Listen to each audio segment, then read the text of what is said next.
سبحان الذي أسرى بعبده ليلا من المسجد الحرام إلى المسجد الأقصى الذي باركنا حوله لنريه من آياتنا نحمده ونصلي على رسوله الكريم أما بعد فأعوذ بالله من الشيطان الرجيم بسم الله الرحمن الرحيم رب اشرح لي صدري ويسر لي أمري واحلل عقدة من لساني يفقهوا قولي۔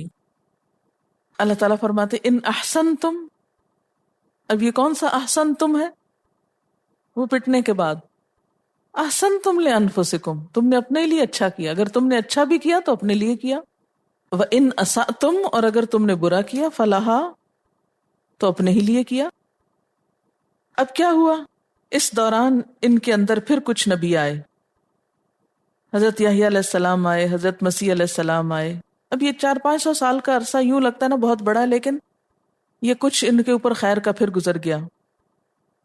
لیکن آپ کو معلوم ہے کہ پھر اس موقع تک اور بگاڑ آ چکا تھا ان میں۔ انہوں نے کیا کیا تھا حضرت یحییٰ علیہ السلام کے ساتھ؟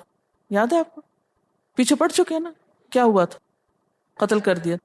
اور حضرت مسیح علیہ السلام کے ساتھ کیا کیا تھا؟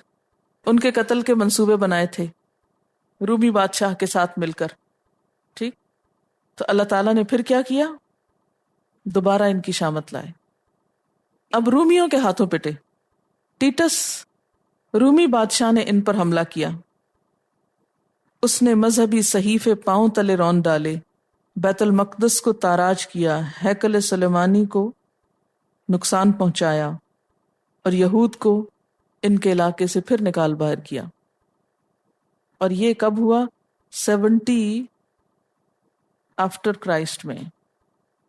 ان احسنتم احسنتم لانفسکم وان اسأتم فلہا فاذا جاء وعد الآخرۃ لیسوءوا وجوہکم، جب دوسرے وعدے کا وقت آ گیا تاکہ وہ تمہارے چہرے بگاڑیں، ولیدخلوا المسجد، تاکہ مسجد میں پھر داخل ہوں، کما دخلوہ اول مرہ، جیسے وہ پہلی بار داخل ہو گئے تھے، لیتبروا ما علوا تتبیرا، جس چیز پہ ان کا زور چلے اس کو برباد کر دیں۔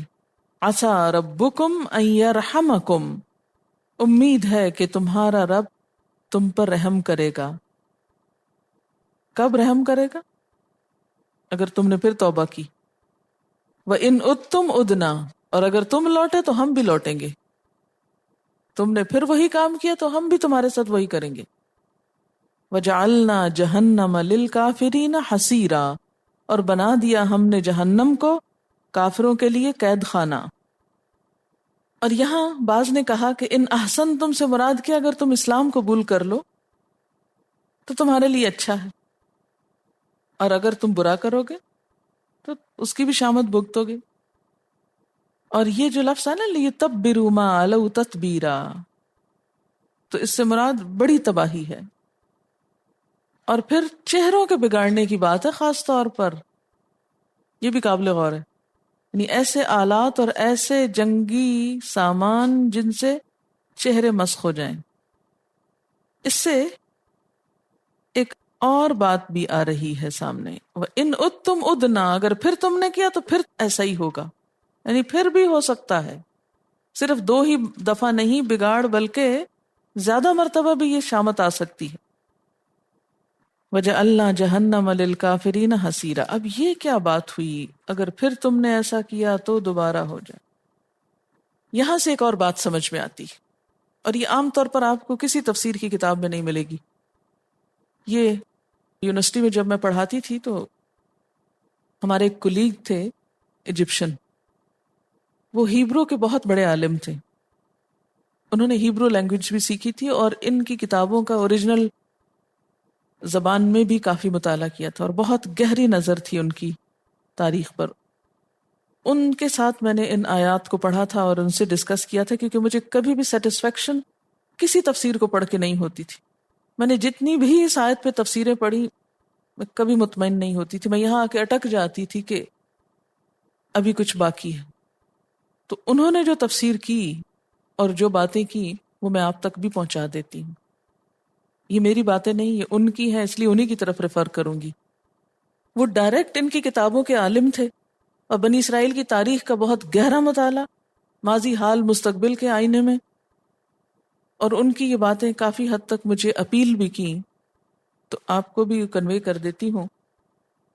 ان کا کہنا یہ ہے کہ ضروری نہیں کہ یہ دونوں واقعات ہی ہوں یا گزر ہی چکے ہوں، اور یہ چونکہ کہا گیا نا کہ ان اتم ادنا، تو یہاں سے کیا پتہ چلتا ہے کہ یہ بگاڑ صرف 2 دفعہ تک منحصر نہیں، اگر بنی اسرائیل میں پھر وہی صورتحال ہوئی تو شامت پھر مزید آ سکتی ہے۔ اسی لیے آپ دیکھیں گے کہ بعض تفسیروں میں وہ جو جالوت کی شکست ہے اس کا بھی ذکر آتا ہے۔ اچھا، اب آپ دیکھیں کہ اللہ تعالیٰ فرماتے ہیں کہ اگر تم لوٹو گے تو ہم بھی لوٹیں گے۔ پھر بات یہ ہے کہ یہاں پر جو آتا ہے نا بَعَثْنَا عَلَيْكُمْ عِبَادًا لَنَا، ان کا کہنا یہ ہے، ان کا نام ہے جلا ادریس، جلا نام ہے ان کا، جنہوں نے یہ بات کہی تھی۔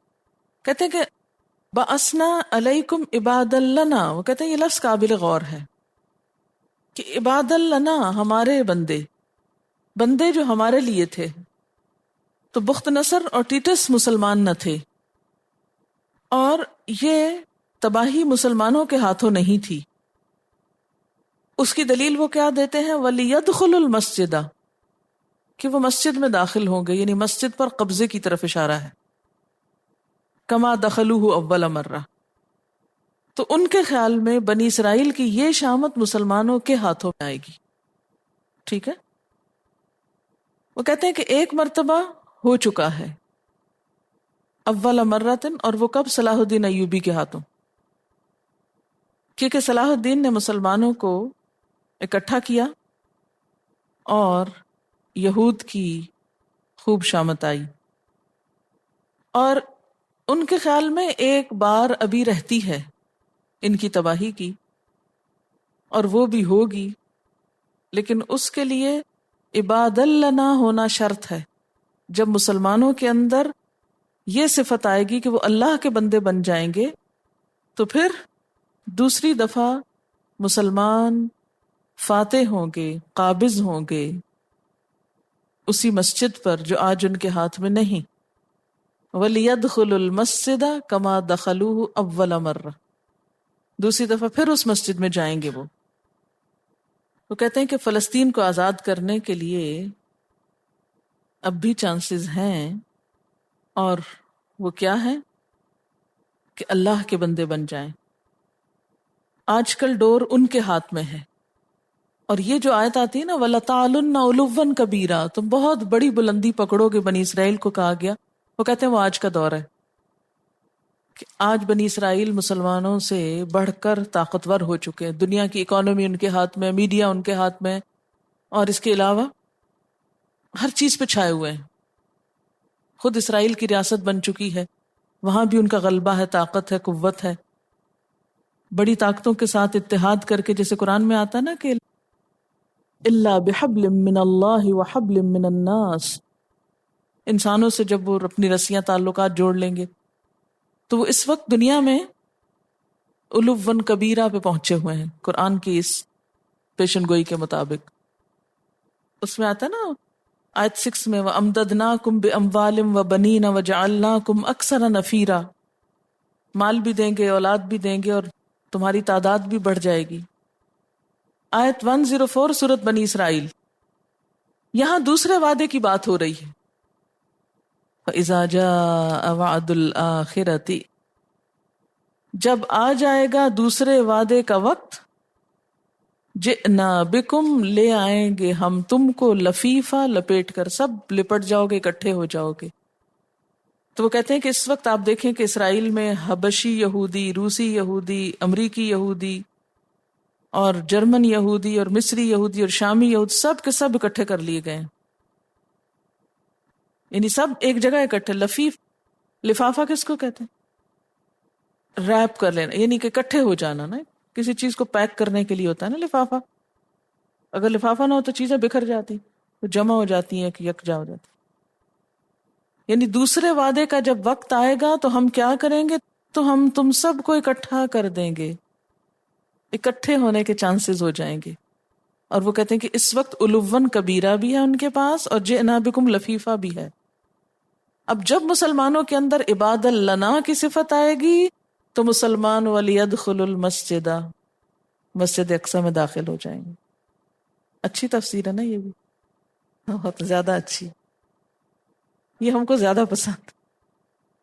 کہتے ہیں نا کہ ایک عالم کے پاس بیٹھنا کئی سال کی جو اپنی کتابیں پڑھنے اور اس سے کہیں زیادہ بہتر ہوتا ہے.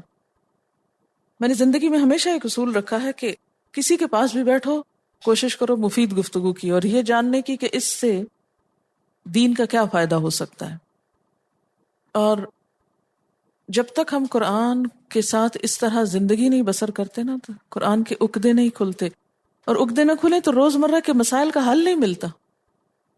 بعض اوقات آپ دیکھیں گے کہ بڑے بڑے عالم ہوتے ہیں لیکن کتابی عالم صرف ہوتے ہیں نا، کہ بہت کتابیں پڑھ رکھی ہوتی لیکن وہ روزمرہ مسائل کے ساتھ اس علم کو لے کے نہیں چلتے. لہذا وہ مسائل ایک طرف رہتے ہیں، وہ ایک کتابوں پہ کتابیں ایک طرف جمع ہوئی پڑی رہتی ہیں.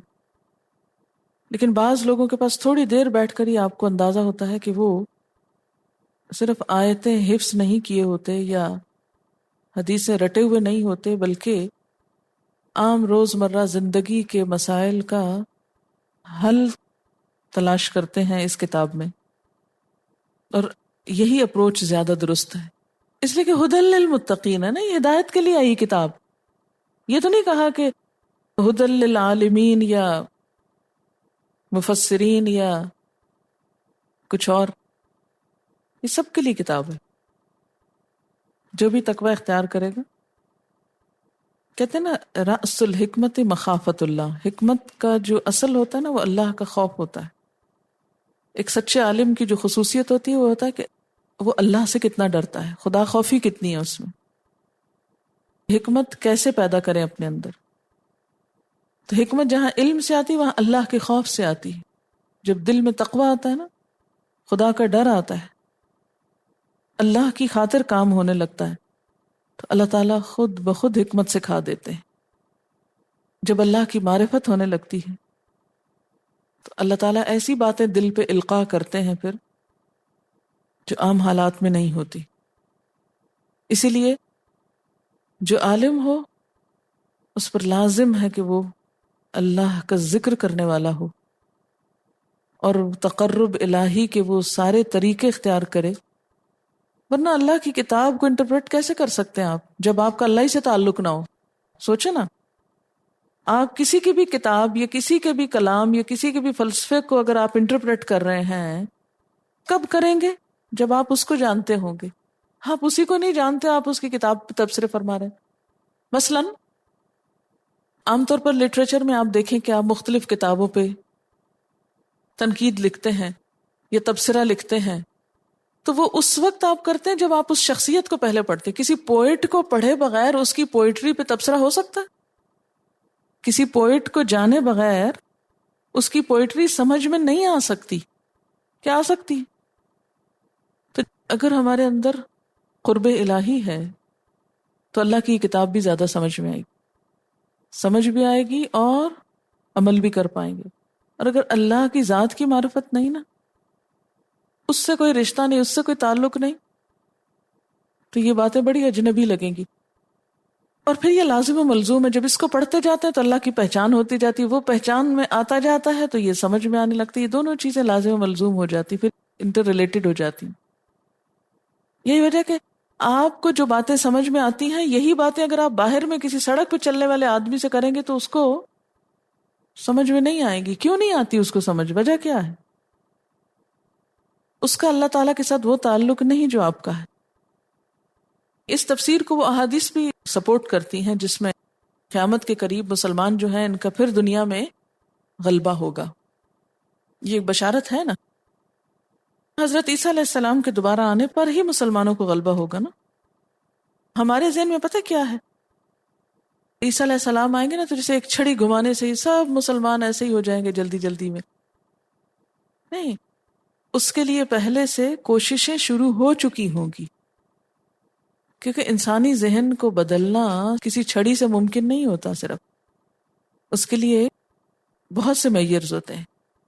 میں تو ہمیشہ یہ سوچتی ہوں کہ چاہے دنیا میں کچھ بھی ہو جائے، میرا حصہ کیا ہے اس میں؟ ہم سب کو اپنی فکر کرنی چاہیے نا۔ اگر ساری کی ساری دنیا مسلمان ہو جائے اور اس میں میرا حصہ کچھ بھی نہ ہو، مجھے کیا ملے گا کہ میں بیٹھ کے صرف خوش ہوتی رہوں؟ اور اگر میری آنکھوں کے سامنے یہ نہیں بھی ہوتا مگر میری کوششیں اس پروگرام میں شامل ہوں، خواہ قطرے کے برابر ہی کیوں نہ ہو، تو ہمارے لیے صدقہ جاریہ۔ ان ھذا القرآن، بے شک یہ قرآن، یہدی، رہنمائی کرتا ہے، راہ دکھاتا ہے، للتی، اس طریقے کی، ہی اقوم، جو سب سے زیادہ درست ہے، یعنی توحید، توحید پر مبنی راستہ، اللہ کی معرفت کا راستہ۔ وَيُبَشِّرُ الْمُؤْمِنِينَ، اور بشارت دیتا ہے مومنوں کو۔ کون سے مومن؟ الذین یعملون الصالحات، جو اچھے کام کرتے ہیں۔ کیا بشارت؟ ان لہم اجرا کبیرا، کہ ان کے لیے اجر ہے بہت بڑا۔ وان الذین، اور بے شک وہ لوگ، لا یؤمنون بالآخرۃ، جو آخرت کو نہیں مانتے، اعتدنا، تیار کیا ہم نے، لہم، ان کے لیے، عذاباً علیما، دردناک عذاب۔ اس قرآن کا پیغام کیا ہے؟ کہ نیک عمل کرنے والوں کے لیے تو خوشخبری ہے، اور آخرت کو نہ ماننے والوں کے لیے دردناک عذاب ہے۔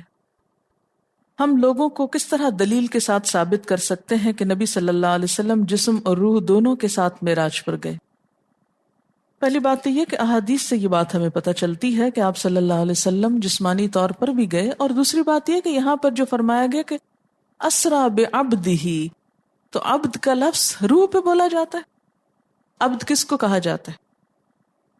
بندے کو، اور بندہ جسم اور روح دونوں سے مل کے بنتا ہے۔ ورنہ تو یہ کہنا کافی تھا کہ آپ کو خواب دکھائی گئی اور آپ نے خواب میں وہ سب کچھ دیکھ لیا، اور پھر اس میں اتنی حیرانی کی بھی بات نہیں تھی، اور سبحان الذی کہنے کی بھی ضرورت نہیں تھی، کیونکہ سبحان الذی اسی واقعے اور موقع پر بولا جاتا ہے جب کوئی حیرت انگیز بات ہوتی ہے، تو یہ حیرت کی بات ہے نا۔ اور پھر عام عقلی دلائل سے بھی آپ دیکھیے کہ اگر آج انسان جیسے کانکرڈ میں آواز کی رفتار سے سفر کر سکتا ہے، تو اس دور میں برق رفتاری سے، بجلی کی رفتار سے یا روشنی کی رفتار سے سفر کیوں نہیں کر سکتا؟ یہ سوال اسی ذہن میں اٹھتے ہیں جن کو اللہ کی قدرت پر یقین نہیں، اور جو اللہ کی قدرت پر یقین رکھتے ہیں ان کو اس بات کے سمجھنے اور ماننے میں کوئی مشکل نہیں۔ حضرت ابوبکر صدیق رضی اللہ تعالیٰ عنہ اسی موقع پہ صدیق کہلائے، کیونکہ جب انہیں کہا گیا کہ تمہارا ساتھی تو اب یہ دعوے کرتا ہے کہ وہ آسمان کی سیر کر آیا، تو انہوں نے کہا کہ اگر وہ دعویٰ کرتا ہے تو سچ کہتا ہے اور میں اس کو مانتا ہوں۔ اور پھر آپ دیکھیے کہ آپ صلی اللہ علیہ وسلم نے مکہ سے بیت المقدس جانے تک کا جو سفر تھا وہ بھی تو راتوں رات ہی ہوا تھا نا۔ اگر آسمان پہ جانا آپ کو مشکل لگتا ہے تو اس کو کیوں مانے؟ پھر وہ بھی خواب لگے گا۔ حالانکہ تاریخ میں یہ روایات موجود ہیں کہ جب آپ واپس تشریف لائے تو آپ نے راستے میں ملنے والے ان قافلوں کا ذکر کیا جو آپ نے راستے میں دیکھے اور جہاں کہیں آپ رکے، اور وہ تمام تر چیزیں۔ تو بات یہ ہے کہ جب ہم زمین کا جو اسفیئر ہے اس سے باہر جاتے تو ٹائم اور اسپیس جو ہے وہ میننگ لیس ہو جاتی ہیں۔ آئنسٹائن بولے تو ہمارا ایمان ہے، نبی صلی اللہ علیہ وسلم بولے تو شک ہے، پھر کیسا ایمان ہے؟ معراج اسراء کے موقع پر جنت دوزخ کے مشاہدات سے کیا یہ ثابت ہوتا ہے کہ جنت دوزخ آلریڈی جنتیوں دوزخیوں سے بھری ہوئی ہیں یا نبی صلی اللہ علیہ وسلم کو فیوچر کا مشاہدہ کرایا گیا؟ یہ دراصل فیوچر ہی کا مشاہدہ کرایا گیا ہے، کیونکہ جنت اور دوزخ میں حقیقی معنوں میں تو لوگ آخرت ہی کو پہنچیں گے۔ سوال ہے لیسوء وجوہکم، کیا اس سے مراد جسمانی بگاڑ بھی ہے جو فساد کی صورت میں ہوگا، یا چہرے کے تاثرات مراد ہیں؟ کیونکہ آج کل کے نیوکلیئر ویپنز اور کیمیکل ویپنز جب کسی بستی پہ برسائے جاتے ہیں تو عموماً اس سے چہروں کا بگاڑ اور جسمانی بگاڑ بھی ہو جاتا ہے۔ موجودہ دور میں جو جنگی ہتھیار ہیں اس سے عموماً ڈسیبلٹیز زیادہ ہوتی ہیں۔ وَيَدْعُ الْإِنسَانُ، اور مانگتا ہے انسان، بالشر شر کو، دعاءہ مانگنا اس کا، بالخیر بھلائی کو، یعنی انسان شر اس طرح مانگتا ہے جس طرح خیر مانگنی چاہیے، اپنے لیے بد دعائیں کرنے لگتا ہے اسی طرح جیسے اپنے لیے کبھی دعا کرتا ہے۔ کیوں؟ اس لیے کہ وَكَانَ الْإِنسَانُ عَجُولًا، انسان ہے ہی جلد باز، انسان بڑا جلد باز ہے۔ دراصل کفار مکہ کی ان باتوں کا جواب ہے اس میں کہ جب وہ حضور صلی اللہ علیہ وسلم سے کہا کرتے تھے کہ بس لے آؤ وہ عذاب جس سے تم ہم کو ڈراتے رہتے ہو، تو ان کو سمجھایا جا رہا ہے کہ خیر مانگنے کی بجائے عذاب مانگتے ہو۔ تمہیں معلوم ہے کہ جب عذاب آ جاتا ہے تو پھر انسان پہ کیا گزرتی ہے۔ اسی طرح مسلمانوں کے لیے بھی ایک رہنمائی ہے اس میں، جو کفار کے ظلم و ستم سے تنگ آ کر ان کے لیے بد دعا کرتے تھے، حالانکہ انہی کے اندر وہ لوگ بھی موجود تھے جو آگے چل کر اسلام کی خدمت کرنے والے تھے، اسلام کا جھنڈا بلند کرنے والے تھے۔ تو اس پر اللہ تعالیٰ کیا فرماتے ہیں کہ انسان بڑا بے صبرا ہے، بڑا جلد باز ہے، کہ وہ چیزیں مانگتا ہے جو اس کو وقتی طور پر چاہیے ہوتی، اور وہ اپنے مستقبل کو بھول جاتا ہے کہ کل اس کے لیے کیا بہتر ہوگا۔ مثلا اگر کوئی شخص اپنی اولاد کے رویے سے تنگ آ کر یہ بد دعا دے کہ یا اللہ تو ان کو موت دے، اور وہ اپنے آپ کو جسٹیفائی کرے کہ میں بالکل صحیح مانگ رہا ہوں، یہ میرا بیٹا مثلا نماز نہیں پڑھتا، یہ بہت غلط کام کرتا ہے، تو یا اللہ تو اس کو فوت کر دے تاکہ میری جان چھوٹے۔ ایسا ہی ہوتا ہے نا؟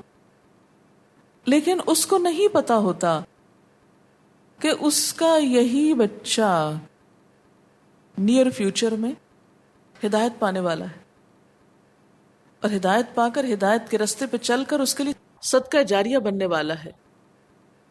عبداللہ بن مبارک کا واقعہ پڑھا ہے آپ نے؟ کیا واقعہ؟ آپ کو معلوم ہے کہ ابتدا میں وہ کیسے تھے؟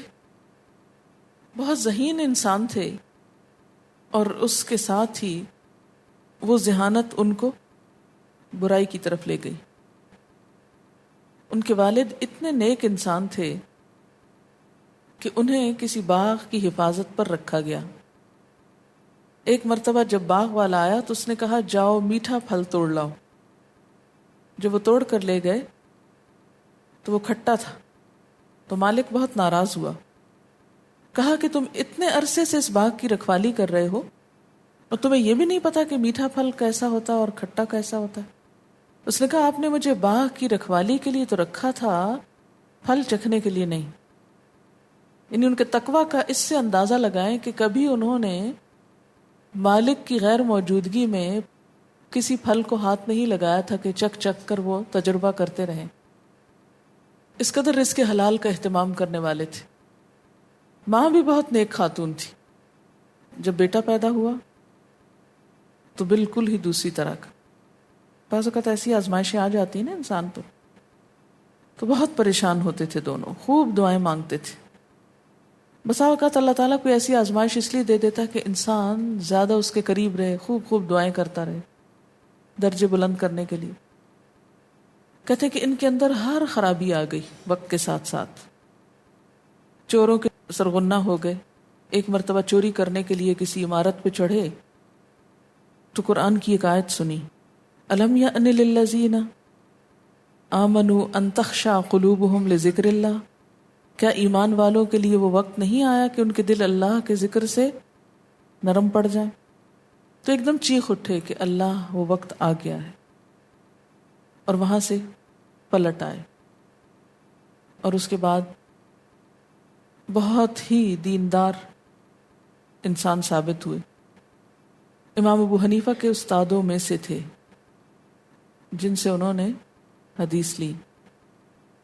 بہرحال یہ اللہ تعالیٰ کی اپنی رحمت ہوتی ہے کہ یخرج الحی من المیت، مردہ دل سے بعض اوقات زندہ دل پیدا ہو جاتا ہے، کفر سے ایمان کی طرف انسان آ جاتا ہے، بدعملی سے عمل کی طرف آ جاتا ہے۔ تو کسی سخت سے سخت کافر کو یا بدعمل انسان کو بھی دیکھ کر مایوس نہیں ہونا چاہیے، اور اس سے نفرت نہیں کرنی چاہیے کہ اس کے اندر اصلاح کبھی ہو نہیں سکتی۔ آپ کو کیا معلوم کہ کب اللہ کس پر ہدایت کا دروازہ کھول دے؟ تو ہم کسی بھی انسان کو دیکھ کر یہ کہیں کہ اس میں تو کوئی خیر نہیں، یہ تو ختم ہی ہو جائے، مر ہی جائے یا مار ہی دیا جائے تو بہتر۔ اسی لیے آپ دیکھیں کہ کسی بھی کافر کو بھی اگر مارنا ہے تو سوائے میدان جنگ کے اس طرح نہیں آگے پیچھے آپ مار سکتے کہ راہ چلتے کو آپ مار ڈالیں کہ کیوں میں نے تو اس لیے مارا کہ یہ مسلمان نہیں، تو کافر کو مارنا جائز ہے، ایسے مارنا نہیں جائز۔ ہاں جس وقت وہ تم کو مارنے آ جائے تو اس وقت تم اپنا دفاع کر سکتے ہو، لیکن بے وجہ میں نہ مارا جائے۔ تو یہاں بتانا کیا مقصود ہے، اور اس میں ہم سب کے لیے ایک بہت بڑا سبق ہے، اور وہ سبق کیا ہے کہ آج ہم بھی پریشان کن حالات سے مایوس ہو کر کبھی بد دعائیں نہ کرنے لگیں اپنے ہم وطنوں کے لیے، ہم اپنے ہی عزیزوں کے لیے، رشتہ داروں کے لیے، کسی کی بھی تکلیفوں سے تنگ آ کے اس کے لیے برا نہ چاہیں۔ ہو سکتا ہے کہ آپ کے اس صبر کا صلہ آپ کو اللہ تعالیٰ یہ دے کہ اسی شخص کے اندر سے خیر نکل آئے، کیونکہ ہدایت دینا تو اللہ کا کام ہے نا۔ وَيَدْعُ الْإِنسَانُ بِالشَّرِّ دُعَاءَهُ بِالْخَيْرِ وَكَانَ الْإِنسَانُ وَجُولًا، انسان شر کی دعا ایسے مانگتا ہے جیسے اس کو بھلائی مانگنی چاہیے تھی، لیکن اللہ تعالیٰ بھی انسان پہ بڑا رحیم و شفیق ہے کہ فوراً دعائیں نہیں سنتا۔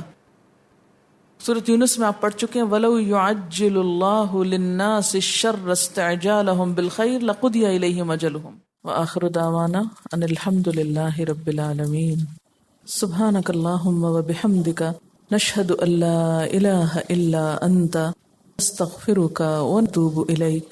والسلام علیکم ورحمۃ اللہ وبرکاتہ۔